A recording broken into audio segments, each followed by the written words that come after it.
ক্ষমা? কিসের ক্ষমা? একটা সুন্দর সুখের সংসারকে ভেঙে চুরে ছাড়খাড় করে দিয়ে তুমি এখন ক্ষমা চাইতে এসেছো? বেরিয়ে যাও, এই মুহূর্তে তুমি আমাদের বাড়ি থেকে বেরিয়ে যাও। এটা জানো, তুই কিছু বলবি না? তোর সামনে ও আমাকে... ওকে আমি কিছু বলতে পারছি না বলে তুমি আমাকে ক্ষমা করো দিদি। যে কথাটা তোমার ছোট ভাইয়ের বলা উচিত ছিল সে কথাটা তার ছেলে বলছে। দিদিকে বাড়ি থেকে বেরিয়ে যেতে বলার হাত থেকে বাবাকে ছেলে বাঁচাচ্ছে। নাও, তোমরা সব তৈরি হয়ে নাও। রূপা যেন বাড়ি ফিরে এসে দেখতে পায় যে তার স্বামী তার জন্য আর কিছু না করতে পারুক, অন্তত একটা অন্যায়ের প্রতিবাদ করেছে। তুমি কি করছো তরুণদা? তোকো, আমাদের সংসারের ব্যাপারে তুমি কোনো কথা বলবে না। কোনো অধিকার নেই তোমার কিছু বলার। আছে।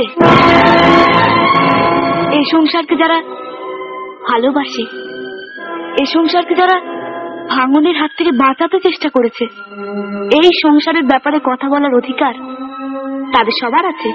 কিন্তু তা বলে টুকু রাখি পূর্ণিমার দিন ওর দেওয়া রাখি হাতে পড়েও ওর সঙ্গে তোমার দাদা বোনের সম্পর্কটা তুমি অস্বীকার করতে পারো, কিন্তু আমি আমার ননদের সঙ্গে আমার মধুর সম্পর্কটা অস্বীকার করতে পারবো না।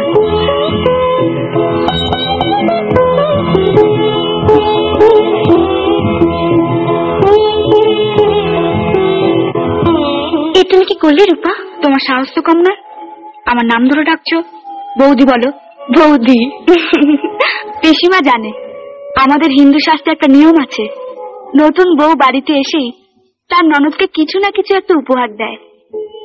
এতদিন দেয়া হয়নি, আমারই ভুল হয়েছিল, তাই আজ আবার নতুন করে গৃহপ্রবেশের সময়। তুমি কি গো বৌরানী, অমন দামি হাতটা সত্যিকারের ননদ থাকতে পাতানো ননদকে দিয়ে দিলে? ওকে কিছু দেবে না?